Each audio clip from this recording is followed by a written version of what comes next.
ಜನ ಇದನ್ನು ಪ್ರಶ್ನೆ ಮಾಡ್ತಿದ್ದಾರೆ. ಜೊತೆಗೆ ಕೆಲವರು ಕಮೆಂಟ್ಸನ್ನು ಕೂಡ ಹಾಕಿದ್ದಾರಪ್ಪ ಈ ವಿಚಾರಗಳಿಗೆ ಸಂಬಂಧಪಟ್ಟಂತೆ. ಮನೋರು ಈಗ ಜಸ್ಟ್ ಒಂದು ಕಮೆಂಟನ್ನು ಗಮನಿಸಿದೆ ತಮ್ಮ ಆಡಿಯೋಗೆ ಸಂಬಂಧಪಟ್ಟಂತೆ. ನಾನು ಇನ್ನೂ ಇಂಡಸ್ಟ್ರಿಗೆ ಬಂದು ಅಂಬೆಗಾಲು ಇಡ್ತಾ ಇದ್ರಿ, ಈಗಲೇ ಇಷ್ಟು ದೌಲತ್ತು, ಇನ್ನು ಬೆಳೆದು ಬಿಟ್ಟಿದ್ರೆ ಇನ್ನೆಷ್ಟು ದೌಲತ್ತು ತೋರಿಸ್ತಿದ್ರಿ ಅನ್ನೋದನ್ನು ಒಬ್ಬರು ಯಾರೋ ಫ್ಯಾನ್ಸ್, ಶಿವಣ್ಣ ಫ್ಯಾನ್ಸು ಅಲ್ಲಿ ಕಮೆಂಟ್ ಹಾಕಿದಾರಪ್ಪ. ನಾನು ಬೆಳೆದಿದ್ರೆ ಆಡಿಯೋನೇ ಆಚೆಗೆ ಬರ್ತಿರಲಿಲ್ಲ ಮೇಡಮ್. ನಾನು ಬೆಳೆದಿದ್ರೆ ತಪ್ಪು ನಾನು ಎಲ್ಲರೂ ಮಾಡ್ತಾರೆ ಇವ್ರು ಮಾಡ್ತಾರೆ ಅಂತ ನಾನು ಹೇಳ್ತಿಲ್ಲ. ನಾನೇನಾದ್ರು ಒಂದು 5-6 ಸಿನಿಮಾ ಚೆನ್ನಾಗಿ ಮಾಡಿ ಏನೋ ಒಂದು ಆಗಿದ್ದರೆ ಇದು ಆಡಿಯೋನೇ ಆಚೆಗೆ ಬರ್ತಿರಲಿಲ್ಲ. ಯಾಕೆಂದರೆ ಅಲ್ಲಿ ಒಂದು ದುಡ್ಡಿರೋದು, ಒಂದು ಬ್ಯಾಕ್ಗ್ರೌಂಡ್ ಇರೋದು. ಇಲ್ಲಿ ಒಂದು ಷಡ್ಯಂತ್ರಕ್ಕೆ ನಾವು ಹಳ್ಳಿಯಿಂದ ಬಂದಿರೋ ಅಂಥವ್ರು ಮಾಡಿದೆ, ತಪ್ಪು ಆಗಬಾರ್ದಿತ್ತು, ಆಗಿದೆ, ನಾನು ಕ್ಷಮೆ ಯಾಚಿಸ್ತಾನೆ ಇದೆ. ಅದಕ್ಕೆ ಮೇಡಮ್ ಹೋಗಿ ನಾವು ಹಳ್ಳಕ್ಕೆ ಬಿದ್ದಿರೋದು. ಇಲ್ಲ ಅಂತಂದ್ರೆ ನಾವು ಯಾಕೆ ಅಲ್ಲಿಗೆ ಹೋಗ್ಬೇಕಿತ್ತು? ಅವ್ರು ಕೊಟ್ಟಂತ ಮೇಡಮ್ ನಮ್ಮ ಹಳ್ಳಿ ಕಡೆ 100% ನೀವು ಯಾರು ಅಂದರೆ ನಾವೇನು ಕುಡುಕರು ಅಲ್ಲ, ಏನೂ ಇಲ್ಲ. ನಾವು ಕುಡಿದಿರೋದು ಸಿನಿಮಾ ಬ್ಲ್ಯಾಕ್ ಮೇಲ್ ಮಾಡ್ತಿದ್ರು ಅಂತ 3 ದಿವಸ ಅವ್ರ ಮೇಲೆ ಕೂತಿದ್ದೀನಿ, ಅವ್ರ ಮನೇಲೆ ಕೂತೀನಿ, ಕೈ ಕಾಲು ಹಿಡಿದು ಅಂಗ್ಲಾಚಿ ಬೇಡಿದ್ದೀನಿ, ಪ್ಲೀಸ್ ನಿಮ್ಮ ಕೈ ಮುಯ್ತೀನಿ. ಸಿನಿಮಾ ರಿಲೀಸ್ ಡೇಟ್ ಅನೌನ್ಸ್ ಆದಾಗ ಸ್ಟಾರ್ಟ್ ಮಾಡಿದ್ರು ಅವ್ರು ಏನೇನೋ ಟ್ರಿಗರ್ ಮಾಡಿಸೋದು, ಮಾತಾಡ್ಸೋದು, ಏನೇನೋ ಮಾಡಿದರು. ಕುಡಿದು ನಮಗೆ, ಯಾಕೆ ನಾನು ಎಣ್ಣೆ ತಗೊಂಡೋಗಿರೋದೆಲ್ಲ ಏನೂ ಇಲ್ಲ. ಅವ್ರ ಮನೇಲಿ ಒಂದಾಗೋಣ ಬಾ ರಾಜಿ ಆಗೋಣ ಅಂತ ಕರೆದಿರೋದು. ಅಲೋಕ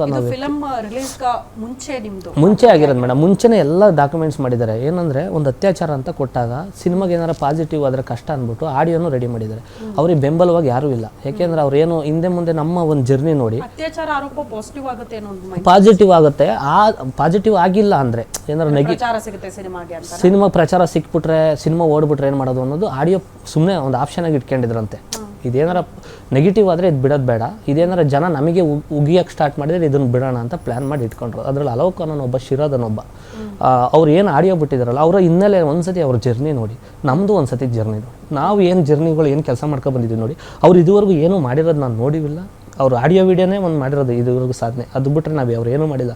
ನಾವು ಹಳ್ಳಿಯಿಂದ ಬಂದು ಗಾರೆ ಕೆಲಸಗಳು ಮಾಡ್ಕೊಂಡು, ಆರ್ಕೆಸ್ಟ್ರಾಗಳು ಮಾಡ್ಕೊಂಡು, ಬೇಕ್ರಿ ಕೆಲಸಗಳು ಮಾಡ್ಕೊಂಡು, ಜೂನಿಯರ್ ಆರ್ಟಿಸ್ಟಾಗಿ ಮಾಡ್ಕೊಂಡು, ಇಷ್ಟೆಲ್ಲ ಜರ್ನಿ ಮಾಡ್ಕೊಂಡು ಒಂದು ಸಿನಿಮಾ ಮಾಡ್ತೀನಿ ಅಂದರೆ ನಂದು ಒಂದು ಜರ್ನಿ ಇದೆಯಲ್ಲ ಮೇಡಮ್. ಅವ್ರದ್ದು ಏನಿದೆ ಅಂತ ಒಂದು ಸತಿ ಜರ್ನಿ ಕೇಳ್ಬೋದಲ್ಲ. ಇನ್ನೊಬ್ರು ಮೆಸೇಜ್ ಹಾಕಿದ್ದಾರೆ, ಕುಡ್ದಾಗ ಸತ್ಯ ಆಚೆ ಬರುತ್ತೆ ಅಂತ, ಮನಸ್ಸಲ್ಲಿ ಇರೋದನ್ನ ಆಚೆ ಹಾಕ್ಬಿಡ್ತಾರೆ ಅಂತ. ಮಡೆನೂರು ಮನೋರು ಮನಸ್ಸಲ್ಲಿ ಇದ್ದಿದೆ, ಆಚೆ ಬಂದಿದೆ ಬಿಡಿ ಮೇಡಮ್. ಅದನ್ನೇ ನನಗೆ ಆಗಿತ್ತು ಬಿಡಿ. ನನಗೆ ಧ್ರುವಣ್ಣವ್ರ ಹತ್ರ ನಾನು ಇದು ಮಾತಾಡಿದೆ, ಅಣ್ಣ ಹಿಂಗೆ ಒಳಗಡೆಯಿಂದ ಮನಸ್ಸಿಂದ ಬಂದಿರೋದು ಈ ಥರದ್ದೆಲ್ಲ ಇದೆ ಅಂದಾಗ, ನೋಡಿ ಬ್ರದರ್, ನೀವು ಕನ್ನಡದವರು, ಬೇರೆಯವರೆಲ್ಲ. ಈ ಟೈಮಲ್ಲಿ ನಾವು ಒಂದೊಂದು ಎಲ್ಲ ಆಳಿಗೊಂದು ಕಲ್ಲು ಹಾಕ್ಬಾರ್ದು. ಆಳಿಗೊಂದು ಕಲ್ಲು ಹಾಕಿದರೆ ಅದು ನೀವೆಲ್ಲಿ ಹೋಗ್ತೀರಾ? ನಿಮಗೆ ಹೆಂಡತಿ ಮಕ್ಕಳಿದ್ದಾರೆ, ಇದಿದ್ದಾರೆ, ಆಗಿದೆ, ಇನ್ನು ಮುಂದಕ್ಕೆ ಬುದ್ಧಿ ಕಲ್ತ್ಕೊಂಡು ಹೋಗಿ ಅಂತ ಬುದ್ಧಿ ಹೇಳಿದ್ರೆ ಹೊರತು ಅವರು ಕೂಡ ಇದ್ರ ಬಗ್ಗೆ ನಾನು ಚರ್ಚೆ ಮಾಡಲಿಲ್ಲ. ಕುಡ್ದಾಗ ಈಗ ಮೇಡಮ್ ಅದು ಕುಡ್ದಿರೋದು ನಾನು ತಗೊಂಡೋಗಿರೋ ಬ್ರ್ಯಾಂಡ, ಅವ್ರದ್ದು ಕೊಟ್ಟಿರೋ ಬ್ರ್ಯಾಂಡ ಅನ್ನೋದು ಬರಲ್ಲ ಮೇಡಮ್. ಅಲ್ಲಿ ಒಳಿಕೆ ಹೋದ್ಮೇಲೆ ಅಲೋಕನ ಅವನು ಇದ್ದಾನಲ್ಲ, ಅವ್ನು ಸುಮಾರು ಪ್ರೋಟೀನ್ ಪೌಡ್ರು ಅಂತ ಏನೋ ಒಂದಿಷ್ಟು ಮಾಡಿದ್ದಾನೆ ಮೇಡಮ್. ಅವನ ಆಫೀಸಲ್ಲಿ ಇದನ್ನೋ ಇಟ್ಟಿದ್ದಾನೆ. ನಾನು ಅದನ್ನು ಏನೂ ಬಹಿರಂಗ ಹೇಳಲ್ಲ. ಅದ್ರ ಬಗ್ಗೆ ಚರ್ಚೆ ಮಾಡೋಕ್ಕೂ ಕೂಡ ನಾನು ಪೊಲೀಸರ ಹತ್ರ ಮಾತಾಡಿದ್ದೀನಿ. ಅವ್ರ ಮನೆ ಫುಲ್ ಚೆಕಪ್ ಆಗಬೇಕು ಅಂತ ಹೇಳಿದ್ದೀನಿ. ಈ ಮನೆಗೆ ಹೋದಾಗ ಒಂದಾಗೋಣ ಅಂತ ಕರೆದಾಗ ಅದ್ರ ಮುಂಚೆ ನಾನು 3 ಜನದ ಬಗ್ಗೆನೂ ಪಾಸಿಟಿವ್ ಆಗಿ ಮಾತಾಡಿದ್ದೀನಿ. ಧ್ರುವಣ್ಣವ್ರ ಹತ್ರ ಪೋಸ್ಟರ್ ಲಾಂಚ್ ಮಾಡಿದ್ದು ತುಂಬ ಮೈಲೇಜ್ ಬರ್ತಿದೆ, ಎಲ್ಲರೂ ಸ್ಟೋರಿ ಎಲ್ಲ ಹಾಕಿದ್ದಾರೆ, ಅವ್ರ ಫ್ಯಾನ್ಸ್ ಪೇಜೆಲ್ಲ ಶೇರ್ ಮಾಡ್ತಿದ್ದಾರೆ, ತುಂಬ ಖುಷಿ ಆಗ್ತಿದೆ ಅಂತ ಅಂದಿದ್ದೀನಿ. ದರ್ಶನ್ ಸರ್ ಬಗ್ಗೆ ಒಂದು ವಿಡಿಯೋ ನಮ್ಮ ಸಿನಿಮಾಕ್ಕೆ ಒಂದು ಬೈಟ್ಸ್ ಬೇಕು ಅಂತ ದರ್ಶನ್ ಪುಟ್ಟಣ್ಣ ಸರ್ ಹತ್ರ ಅವಾಗಿನ ಮಾತಾಡ್ಕೊಂಡು ಅವ್ರ ಮನೆ ಖುಷಿ ವಿಚಾರನ ಹೇಳ್ಕೊಂಡಿದ್ದೀನಿ, ಅದು ಸ್ಟಾರ್ಟ್ ಮಾಡೋಕ್ಕಿಂತ ಮುಂಚೆ. ಅದಾದಮೇಲೆ ಶಿವಣ್ಣ ಅವ್ರಿಗೆ ಟೈಟ್ಲು ಕೊಟ್ಟಿದ್ದು 2ನೇ ವಾರಕ್ಕೆ ಸಿನಿಮಾ ತೋರಿಸ್ತೀನಿ, 1ನೇ ವಾರನೇ ಅವ್ರ ಹತ್ರ ಏನಾರು ಮಾಡಿಸ್ಬೇಕು ನಮ್ಮ ಸಿನಿಮಾದು ಅಂತ ನನಗೆ ಇದ್ದಲ್ಲ, ಇಡೀ ಸಿನಿಮಾ ಟೀಮಿಗೂ ಇತ್ತು ಅವ್ರ ಕೈಲಿ ಏನಾದರೂ ಒಂದು ಲಾಂಚ್ ಮಾಡಿಸ್ಬೇಕು ಅಂತ.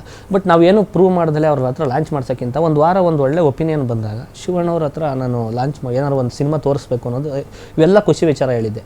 ಇವ್ರು 3 ಜನ ಏನು ನಾನು ಮಾತಾಡಿದ್ದೆ ಅದೇ 3 ಜನನೇ ಮಾತಾಡಿಸಿರೋದು, ನಾನು ಬೇರೆ ಏನೂ ಹೇಳ್ತಿಲ್ಲ. ಕೇಳಿ ಎಲ್ಲ ನನ್ನ ಟಿ ವಿ ಇಂಟರ್ವ್ಯೂಗಳೆಲ್ಲ ಕೇಳಿ, ನಾನು ಜಾಸ್ತಿ ಮಾತಾಡಿರೋದೇ ದರ್ಶನ್ ಸರ್ ಬಗ್ಗೆ, ಧ್ರುವಣ್ಣನ ಬಗ್ಗೆ ಮತ್ತು ಶಿವಣ್ಣವ್ರ ಬಗ್ಗೆನೇ ನಾನು ಮಾತಾಡೋದು. ಪ್ರತಿ ಇಂಟರ್ವ್ಯೂಲ್ ನೋಡಿ ಆ 3 ಜನದ ಏನು ಮಾತಾಡಿದೆ ಅದನ್ನೇ ಮಾತಾಡಿದರೆ. ನಾನು ಕುಡಿದಾಗ ಸತ್ಯ ಆಚೆಗೆ ಬರ್ಬೋದು ಅಂತ ಹೇಳ್ಬೋದು ಮೇಡಮ್. ಈಗ ನಾನು ನಿಮಗೆ ಪ್ರಾಮಿಸ್ ಮಾಡಿದ್ದನ್ನು ಹೊರಗಡೆ ಟೆಕ್ನಿಕಲಿ ಏನು ಅನ್ನೋದು ಕೆಲವ್ರಿಗೆ ಗೊತ್ತಿರಲ್ಲ. ನಮ್ಮ ಹಳ್ಳಿ ಕಡೆ ಅಂತೂ ಪಾಪ ಗೊತ್ತೇ ಇರಲ್ಲ, ಯಾವ ಮಾತಾಡಿದ್ದೇನೆ ಅಂತಲೇ ಅಂತ ಅನ್ನೋದು. ಈಗ ನಾನು ನಿಮ್ಮ ಹತ್ರ ಮಾತಾಡಿದಾಗ ಆಯ್ತು ನೀನು ತಾಕತ್ತಿದ್ರೆ ಇವ್ರ ಬಗ್ಗೆ ಹೇಳೋ ನೋಡೋದ, ಇವ್ರು ಮೀರಿಸ್ಬಿಡ್ತೀಯ ಅಂತ ಅಂದಾಗ ಅದನ್ನು ಮಾತ್ರ ಕಟ್ ಮಾಡಿ ಇಷ್ಟು ಮಾತ್ರ ಹೇಳ್ಬೋದು ಮೇಡಮ್. ಇಲ್ಲ ಕೈ ಕೊಟ್ಟು ಹೇಳಿಸಿರ್ಬೋದು, ನನಗೆ ಪ್ರಜ್ಞೆ ಇಲ್ಲ, ಅದು ಓದಿಲ್ಲದೆ ಇರ್ಬೋದು, ಗೊತ್ತಿಲ್ಲ ನನಗೆ ಏನು ಕೊಟ್ಟು ಹೇಳಿಸಿದರೆ ನನಗೆ ಗೊತ್ತಿಲ್ಲ, ಏನೂ ಗೊತ್ತಿಲ್ಲ. ಹಂಗೆ ಪ್ರಜ್ಞೆ ಇದ್ದು ನಾನು 100% ಮಾಡಿದರೆ ಬೆಳಿಗ್ಗೆ ಡಿಲೀಟ್ ಮಾಡಿಸೋದು ಇಲ್ಲ ಸ್ಟೇಷನ್ಗೆ ಹೋಗಿ ಕಂಪ್ಲೇಂಟ್ ಕೊಡೋದು ಏನೋ ಒಂದು ಮಾಡ್ತಾಯಿದ್ದೆ. ಈಗ ದೊಡ್ಡಣ್ಣ ಸರ್ ಹತ್ರನೂ ನಾನು ಅದನ್ನೇ ಮಾತಾಡಿದೆ, ಸರ್ ಹಿಂಗೆ ಮಾಡಿಬಿಟ್ರಣ್ಣ ಏನು ಮಾಡೋದು ಅಂದೆ. ಅವ್ರು ಹೇಳಿದ್ದು ಒಂದೇ, 2 ತಿಂಗಳಿಂದ ಏನು ಮಾಡ್ತಿದ್ರು ಅವರು, 2 ತಿಂಗಳಿಂದ ಏನು ಮಾಡ್ತಿದ್ರು ಕೇಳು, ಇದನ್ನು ಸೈಬರಿಗೆ ಹೋಗು, ಏನು ನಿನ್ನ ಕೆರಿಯರ್ ಡ್ಯಾಮೇಜ್ ಮಾಡಿದ್ದಾರೆ ಅದನ್ನು ಲೀಗಲಾಗಿ ಮಾಡ್ಕೊ, ತಲೆ ಕೆಡ್ಸ್ಕೊಡು. ಇಂಥವ್ರು ಬ್ಯಾನ್ ಆದರೆ ಇಂಡಸ್ಟ್ರಿಲಿ ಉಳಿ ಹಿಂಡವರು ತಂದಿಕ್ಕವರು ಗಬ್ಬೆ ಬರ್ಸೋರು ಯಾರೂ ಬರಲ್ಲ. ಫಸ್ಟ್ ಇಂಥವ್ರು ಯಾರು ಇದುವರೆಗೂ ಆಗಿಲ್ಲ ಮೇಡಮ್. ಯಾಕೆಂದ್ರೆ ದೊಡ್ಡವರು ಆಡಿಯೋ ಬಂದಿದೆ, ಎಂತೆಂಥವ್ರು CD ಏನೇನೋ ಆಗಿದೆ. ಬಟ್ ಆಡಿಯೋ ಬಿಟ್ಟರನ್ನ ಇದುವರೆಗೂ ಯಾರು ಅರೆಸ್ಟ್ ಮಾಡೋದಲ್ಲಿ, ಬ್ಯಾನ್ ಮಾಡೋದಲ್ಲಿ, ಹೊಡೆದಿರೋದು ಏನೂ ಶಿಕ್ಷೆ ಕೊಟ್ಟಿಲ್ಲ. ಹಂಗಾಗಿ ಇದು ಬರ್ತಾನೆ ಇದ್ದಾವೆ. ಅಂಥವ್ರನ್ನ ಮೊದಲು ಬ್ಯಾನ್ ಮಾಡು, ಮುಂದಕ್ಕೂ ಆಡಿಯೋ ಕಾನೂನು ಹೋರಾಟ ಮಾಡ್ತೀರಿ. ಮಾಡ್ತಾ ಇದ್ದೀನಿ ಮೇಡಮ್. ನೋಡಿ, ದೊಡ್ಡ ಕಟೌಟ್ ನೋಡಬೇಕು, ನಂದೊಂದು ದೊಡ್ಡ ಕಟೌಟ್ ನೋಡಬೇಕು, ಮೇರು ನಟರ ಕಟೌಟ್ಗಳನ್ನ ನೋಡ್ತಾ ಇದೆ. ಬಟ್ ನನ್ನ ಕಟೌಟ್ ಮುಂದೆ ಒಂದ್ಸಾರಿ ನಾನು ನಿಂತ್ಕೊಳ್ಬೇಕು ಅನ್ನುವಂಥ ತಮ್ಮ ಆಸೆ. ಕಟೌಟ್ ನೋಡಿದ್ರಾ? ನೋಡೋಕ್ಕಾಗಿಲ್ಲ. ಇದ್ದಂಥ ಕಟೌಟನ್ನು ತೆಗೆಸೋ ಮಟ್ಟಿಗೆ